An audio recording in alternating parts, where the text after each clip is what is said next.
Assalamualaikum warahmatullahi wabarakatuh, sahabat cinta Islam Channel.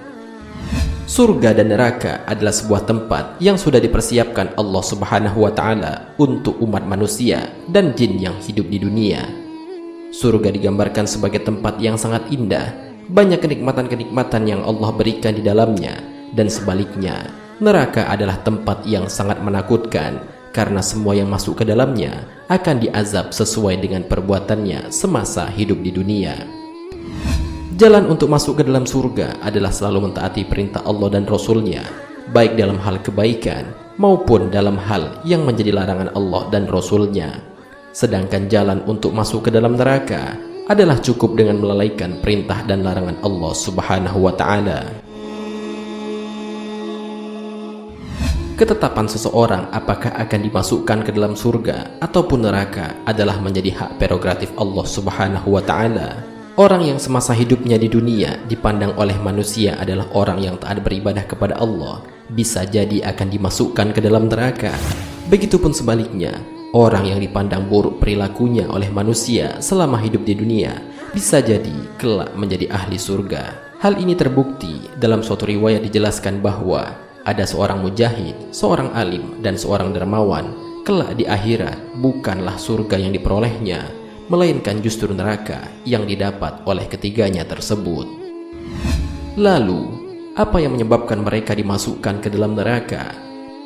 Mau tahu jawabannya? Simak ulasannya dengan menonton video ini hingga akhir. Sebelum lanjut, bagi kalian yang belum subscribe, silahkan untuk menekan tombol subscribe terlebih dahulu.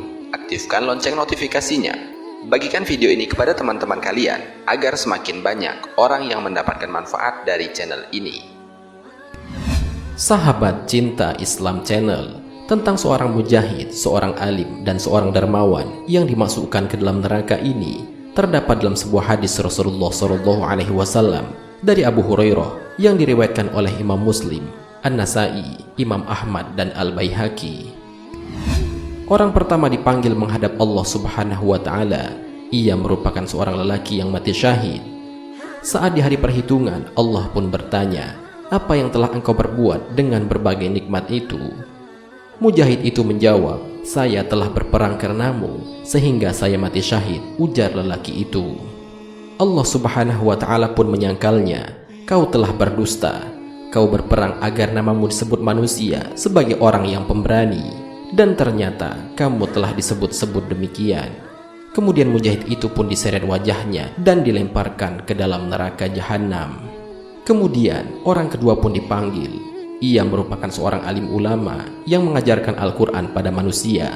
Seperti halnya orang pertama, Allah Subhanahu wa Ta'ala bertanya tentang hal yang sama, "Apa yang telah engkau perbuat dengan berbagai nikmat itu?" Sang ulama menjawab, "Saya telah membaca, mempelajari, dan mengajarkan Al-Quran karena engkau," ujar sang alim ulama itu. Kemudian Allah Subhanahu wa Ta'ala berfirman, "Kamu berdusta. Kau mempelajari ilmu agar disebut sebagai seorang alim, dan kamu membaca Al-Quran agar kamu disebut sebagai seorang qori."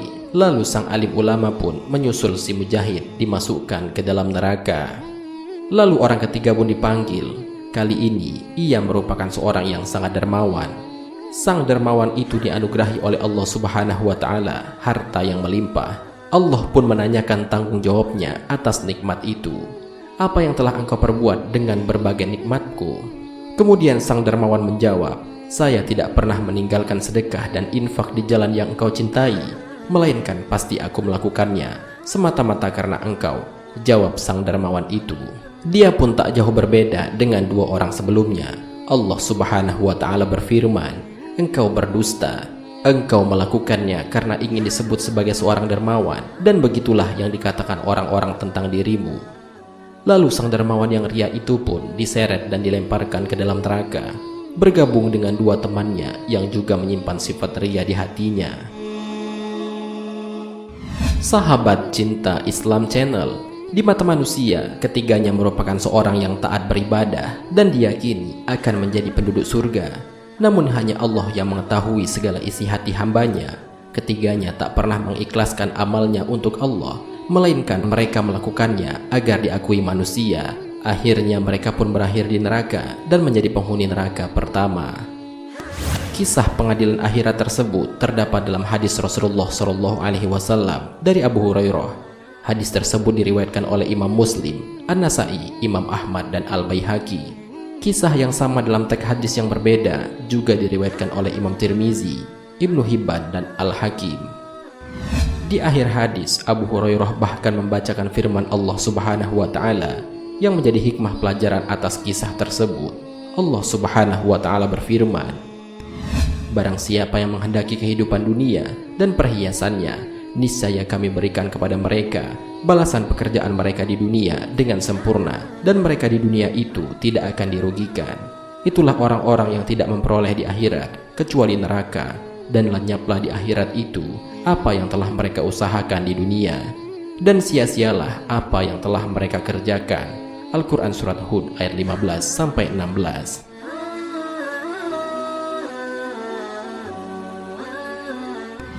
Sahabat Cinta Islam Channel, demikianlah penjelasan mengenai kisah mujahid, ulama, dan dermawan yang dimasukkan ke dalam neraka. Dari penjelasan ini kita dapat mengambil hikmah bahwa hendaklah setiap amal yang kita lakukan semata-mata hanya mengharapkan ridho dari Allah Subhanahu wa Ta'ala. Janganlah mengharapkan sanjungan atau malah pujian dari manusia, karena itu merupakan sifat riya yang sangat dibenci oleh Allah Subhanahu wa Ta'ala.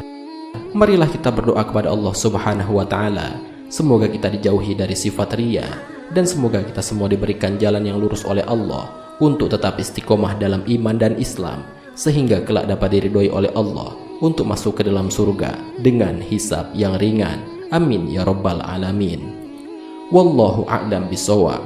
Jika terdapat kesalahan dalam penyampaian ini, admin mohon maaf, dan itu merupakan kesalahan dari admin sendiri.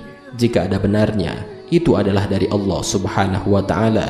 Semoga bermanfaat. Wassalamualaikum warahmatullahi wabarakatuh. شكرا يا ربي شكرا